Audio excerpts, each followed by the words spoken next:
Good evening, everyone. Welcome to another edition of Five Stripes Tonight. My name is Sydney Hunt. I'm an editor-writer at Dirty South Soccer, SB Nation's home for all things Atlanta United. As always, if you're watching on Facebook, YouTube, or on Twitter, thank you so much for tuning in. Friday, September 17th, I had to think of the month for a little bit, 2021. It is hard to believe we are in September. Fall is around the corner, and it has been a while since we have been together, you and I, here in Five Stripes Tonight. I, of course, did the U.S. Men's National Team preview with Donald, Bart, and Jonathan a few weeks ago. That was our last episode. Our last live episode was even longer than that before, or a few weeks before that. So we're back live here together on Five Stripes Tonight as Atlanta United get set to take on, DC United on Saturday, I should say, at Mercedes-Benz Stadium, 3:30 p.m. kickoff on Univision to DNA in English on Twitter. And a lot has changed, of course, for Atlanta United since then. They are in 7th place in the Eastern Conference on 33 points, a point shy, or a point in front of Montreal, or Miami, I should say, for the 7th and final playoff spot in the Eastern Conference, a point behind Montreal for the 6th spot in the Eastern Conference. They take on DC United, who are in 5th spot in the Eastern Conference with 34 points. So a lot on the line for Atlanta United tomorrow. They, of course, have been on a tremendous run of form. 6 wins in the last 7 matches. Let's talk about DC United with Adam Taylor. He writes for Black and Red United. He also co-hosts the Filibuster podcast, which talks about all things DC United. Adam, good evening. How are you? I'm doing good, Sydney. How are you? I'm pretty good. Thanks for asking. Thanks for coming out tonight. So I had Cheyenne Foster and Donald Wine on the show a few weeks ago, the last time Atlanta United and DC United played.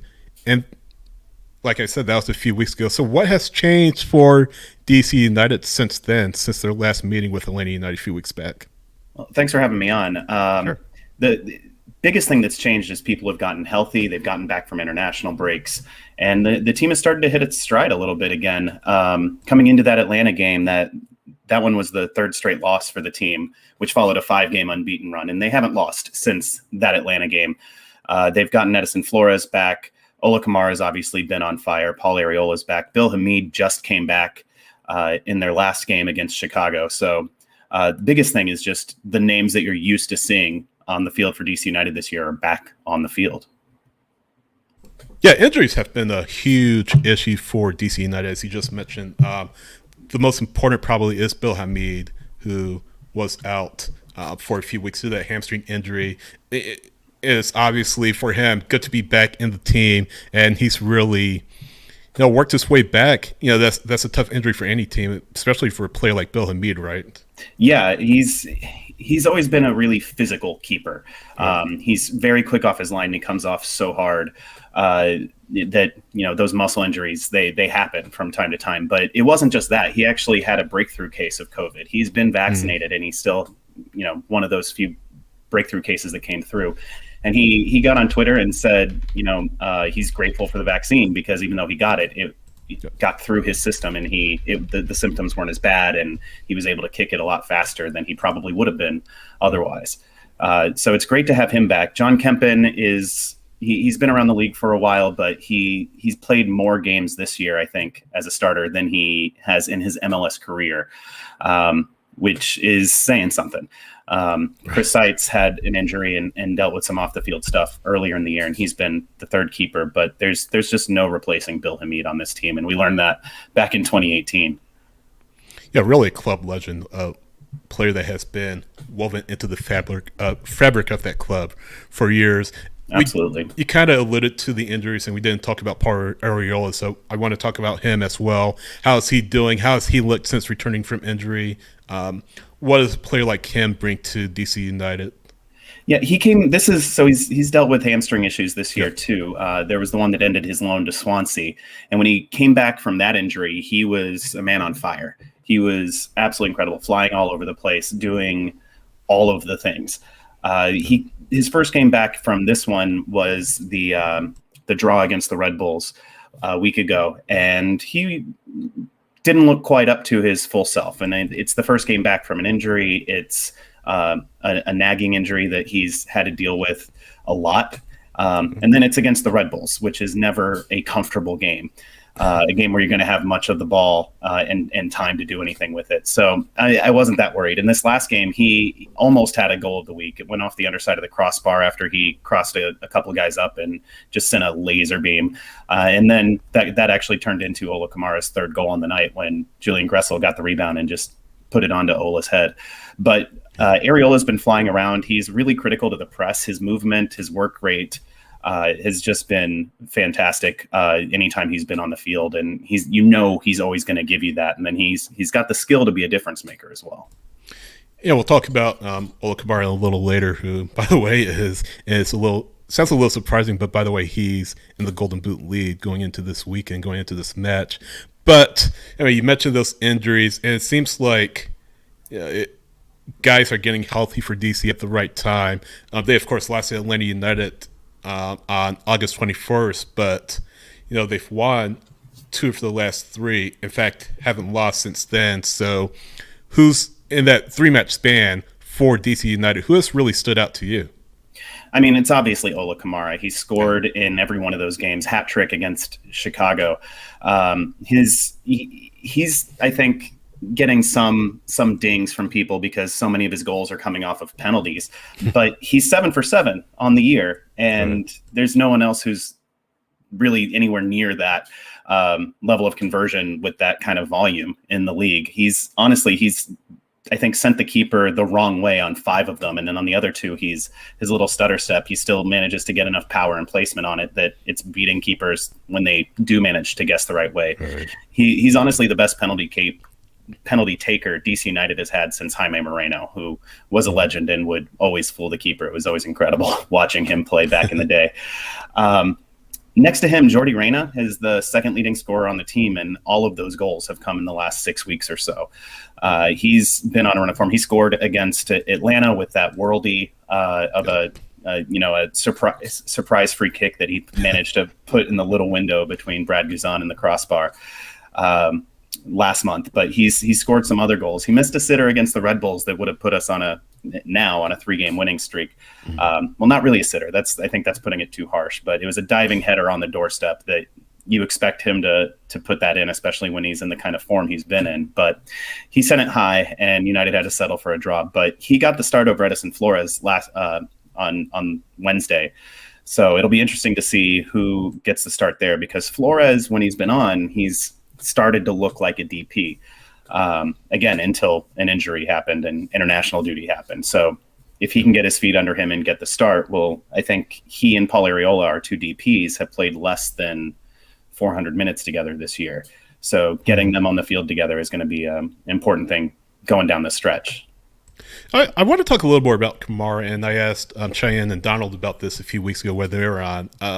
He had his struggles last year, and due to many reasons, the COVID pandemic, the least of them, the 2019 injuries kind of stuck around with him, but he's really blossomed into that player that we saw with Columbus, that we saw with LA. How has the switch kind of flipped for him this year in Losada as opposed to in prior years? Yeah, I think 2020, I said this about Edison Flores and a few other guys. I'm not going to judge anybody based on their 2020. I certainly didn't have a good year in 2020. I don't know. I'm not going to hold it against a player for not performing to their peak. But Ola was actually hurt for most of that year. We found that out this season, that he was dealing with an injury basically the entire year and just playing through it. And over the offseason, he was able to get right. Like everyone else on this squad, he got into better shape under Hernan Losada than he was last year. And so those first 3 steps are a little quicker. He's able to finish runs a little stronger, deeper into the game. And his mind is there. He's able to stay locked in, because when you fatigue, your brain gets tired too. And he's fit and healthy and in form and having fun. And so he's just locked in all the time. And that makes a huge difference. Especially when you're a striker who thrives on exactly that kind of situation. But the other thing is he's getting the types of chances that he got, especially in Columbus.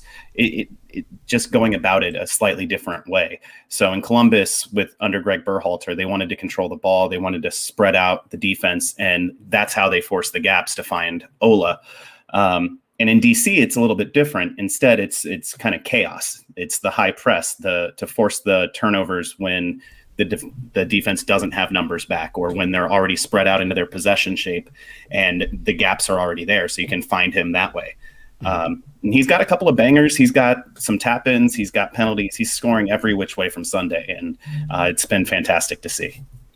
So I was looking at the stats for DC, and of course Kamara has 16 goals, but below that, it's Jordy Reyna with 4, Arriola with 3. Arriola, of course, being injured, so yeah, that's kind of been part of that. So outside of Kamara, if DC are to win this match tomorrow against Atlanta United, in the scoring department, who kind of needs to step up for them, do you think? Besides Arriola, of course. Right. That's been the biggest one of the bigger hurdles this year for this team, is a secondary goal scorer, because it hasn't popped up. We thought Reyna was it for a while. He might still be if he can find that form, but I think Edison Flores might need to be the guy to step up. He's the most expensive signing in team history, and I know for Atlanta United fans, a $5 million transfer being your most expensive signing is kind of quaint, but that's where we are up here. So if he's able to really get going the way we think he was showing he was getting up to speed, he could be that secondary goal scorer. And if he can get hot down the stretch, then the ceiling for this team can be very, very high. Yeah. We kind of touched on the scoring. We kind of touched on Kamara, Arriola, Jordy Reyna. The younger guys have really had a role to play for DC United, and this is something that we mentioned a few weeks ago. Paredes has 17 appearances, 13 starts.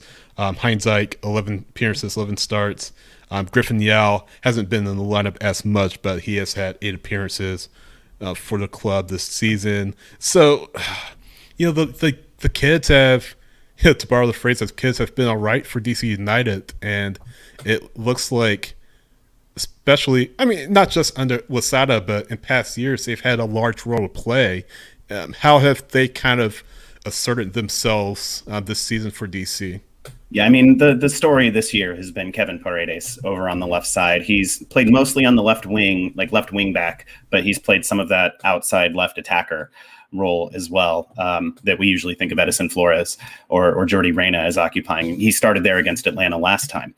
But he's just got this incredible work rate, and his tackling has improved immensely this year. His defensive reading of the game and his decision-making on the defensive side has gotten a lot better really, really quickly. But he still has that one-on-one ability on the ball. He won a penalty just by dribbling a guy into the ground against Chicago on Wednesday. Just basically had him burnt so bad he just had to stick his leg out and kick him just to make it stop. And he won a penalty off of that.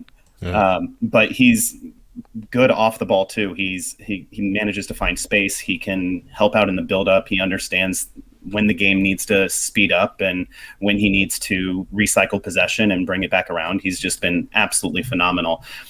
Griffin Yao's had some trouble getting on the field. He's loaned to Loudoun right now, which is about the worst possible timing because Loudoun United, United's USL team, had to shut down operations because of a COVID outbreak on the team. Obviously, I hope everyone's safe and gets healthy, but it's really unfortunate that Griffin got loaned down right before that happened.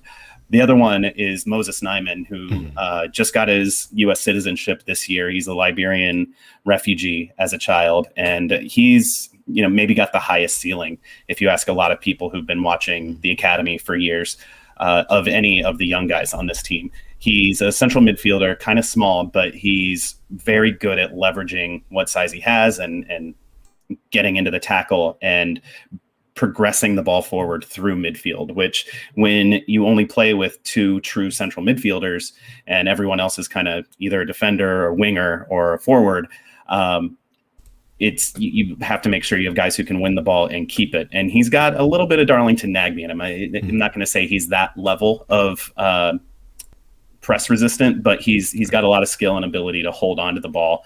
And he has an understanding of how to get it forward and when to make that late run in the box.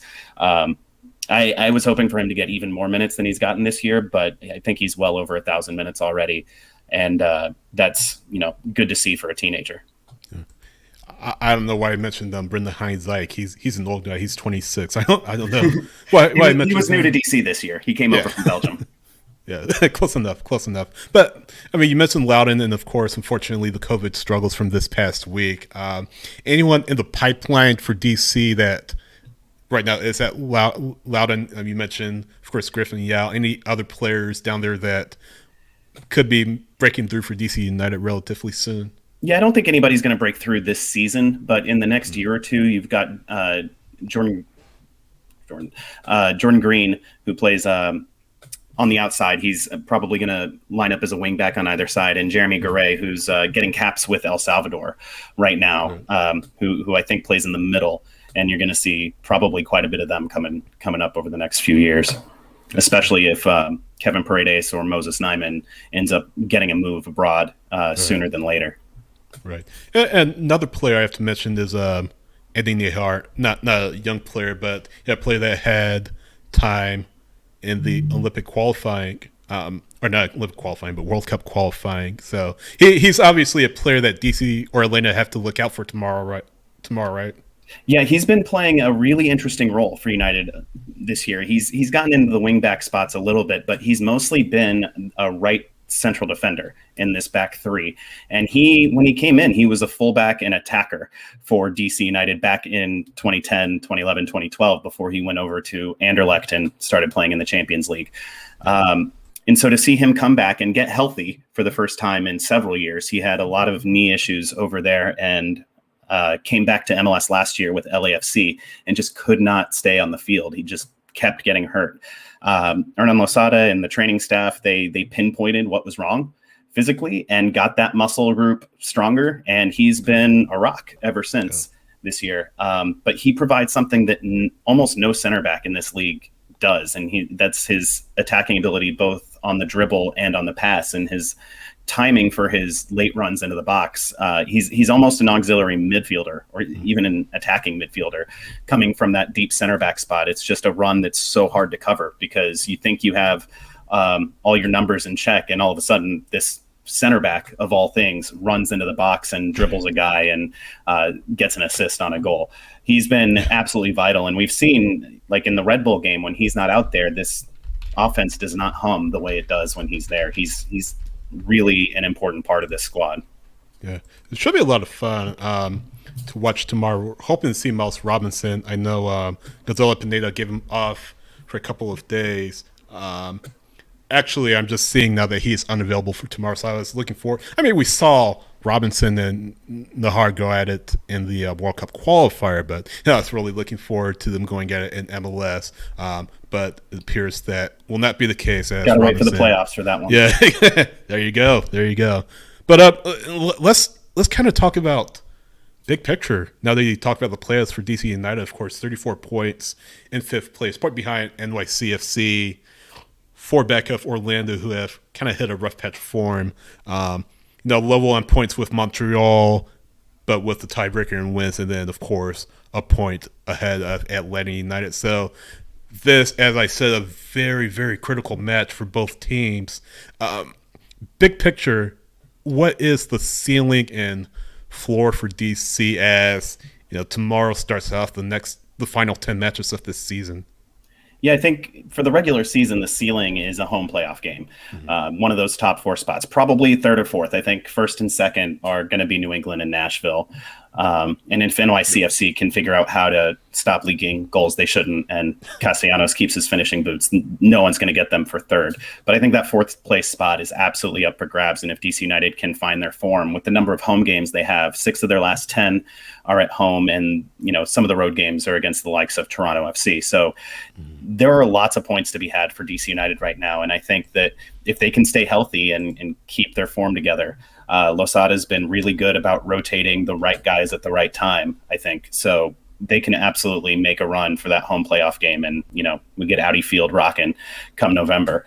The floor is if people get hurt again, and we've had a couple of injury crises pop up already this year. One of them was kind of left over from last year. And Losada got dinged for injuries that happened before he was even hired. Yeah. But then there was one in the midseason too, when all the games were coming fast and furious in 95-degree weather, which I don't think you can blame the coach for that either.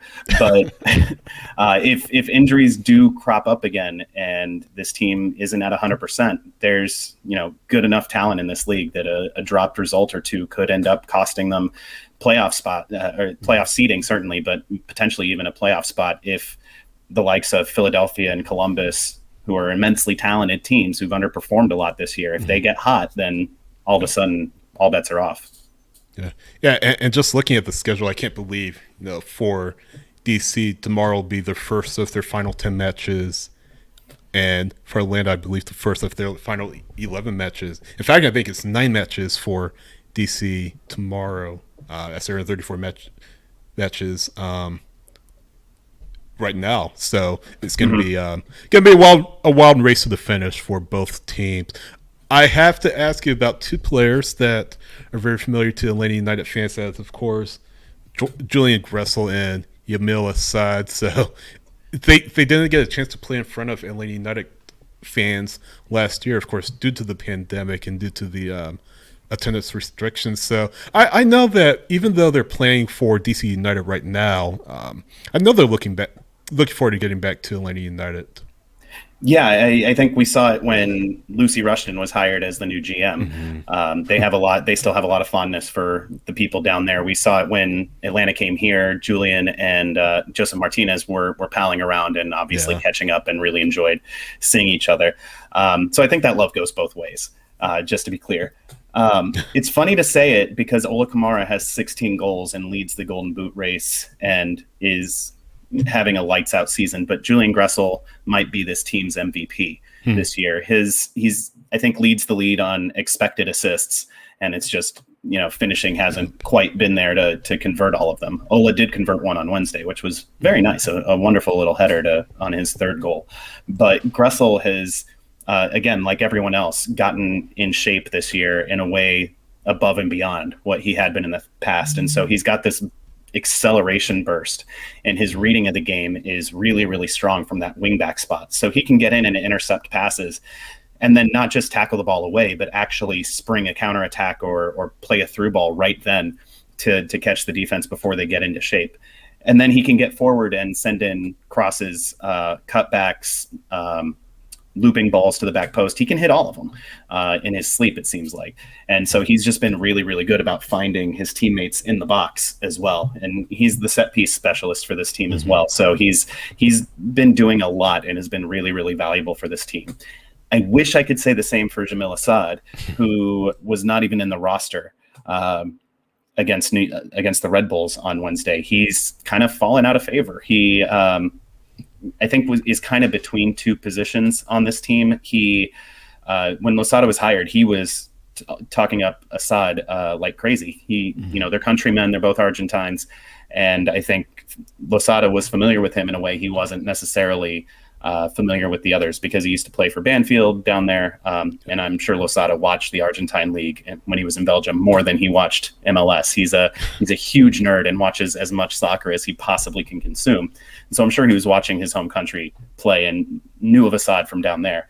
Yeah. But Jamil's just fallen out of favor. He wasn't really able to produce. He seems to be, as his career goes on, converting slowly into a central midfielder, but not one that exactly fits in this system. So he might not be long for DC United. He might be a candidate to return down to Atlanta next year. Even, I don't know.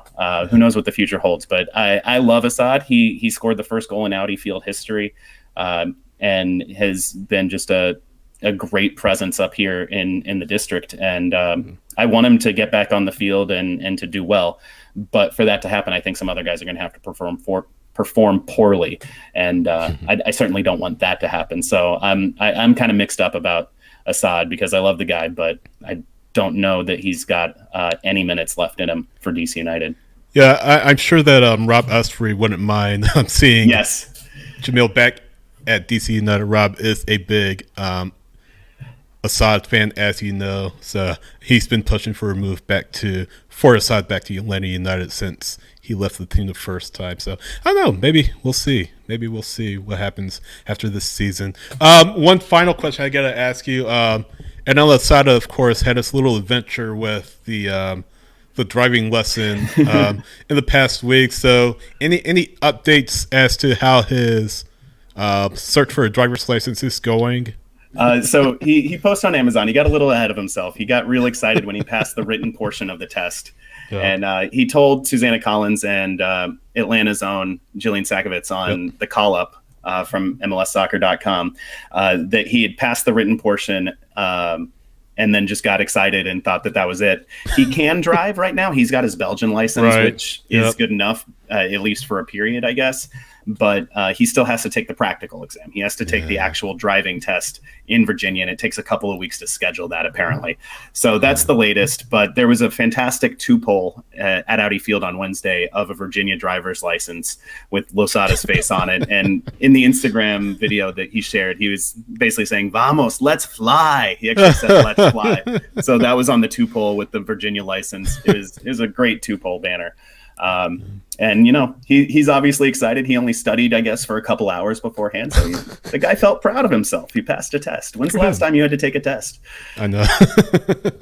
But I hope he's gotten used to the Beltway traffic. I have family out there in the district, the DMV area. So I hope he's getting used to the Beltway traffic getting to and from Audi Field, because that's no joke. No, the traffic's terrible. I'm a bike commuter. My wife and I, we got a place that's, very much in the central city because commuting is hell up here. And we have no desire to be in a car in this traffic whenever we can avoid it. Mm-hmm. At least you guys have a better public transportation system than Atlanta. I'll give you all that. Yeah, I mean, they tried to, it's on fire half the time, it seems like, and seems to be falling apart. They're finally getting it back into order and increasing service now after the pandemic. So hopefully they keep investing in it, just like DC United keeps investing. You just want things to keep going up. Excellent. Well, it's been great having you on, Adam. And before we cut you loose here, let us know how to follow you on social media. Yeah, I'm at _AMT on Twitter. You can find anything I write at blackandredunited.com. We have usually 2, sometimes only 1, but usually 2 episodes a week on Filibuster, which is our podcast I do with a couple other guys from Black and Red United. So check us out there. That follow on Twitter is at FilibusterDCU. Excellent. Check Adam out on the Filibuster podcast and then on Twitter at _AMT. Adam Taylor from the Filibuster podcast and Black and Red United. Thanks a lot for joining me tonight at 5 Stars Tonight, and we'll hopefully talk to you soon. Thanks, Cindy. It was a fun. Excellent. Take care. Adam Taylor from Black and Red United and the Filibuster podcast again here on 5 Stripes Tonight. So a little, I don't want to say coincidence, because we all know that Atlanta United has their share of struggles over the past year plus, but I noticed something about Atlanta United that's been going on within the past few weeks since the international break, and I want to show you. If you follow me on Twitter at SHWrites, you'll have seen this already, but we all know that Atlanta United, of course, adopted a new vet dog, and his name is King, and King replaces Champ. And I don't think it's any coincidence that since King has come on the scene, that Atlanta United have not lost a match. Atlanta United are 2-0-0, as you see on my Twitter, and have outscored its opponents 7-0 since ATL UTD Pup arrived. So, coincidence? I think not. And hopefully, Atlanta United make it 3-0-0 against DC United tomorrow as they take on their visitors. And we'll see maybe if Yamil Assad gets back to Atlanta United next year. I know Rob Usry will be very happy to see him back in Atlanta United colors, and maybe, hey, we get Julian Gressel back as well. But of course, Julian Gressel has been a big part of Atlanta United's history, of course, DC United's history, and Atlanta United fans will be looking forward to seeing him. Hopefully not scoring goals, hopefully not assisting on goals, but Looking forward to seeing him back on the field. And by the way, I made a mistake. The previous vet dog before King is, of course, Spike, not Champ. I don't know why I said Champ. But Champ, or Spike is no longer, and King has made his debut. And Atlanta United have not lost a match since King made his debut. 2-0-0 have outscored its opponent 7-0 since his debut appearance. So hopefully the King bump continues for Atlanta United. That is it for this edition of Five Stripes tonight. Again, you can follow me on Twitter at SHWrites, SHWRITES, and of course for the latest Atlanta United news, analysis, and opinion, log on to DirtySouthSoccer.com. SB Nation's home for all things Atlanta United. My name is Sydney Hunt. Thank you so much for joining me tonight. We'll see you next time on another edition of Five Strikes Tonight. So long, everyone. Have a great weekend.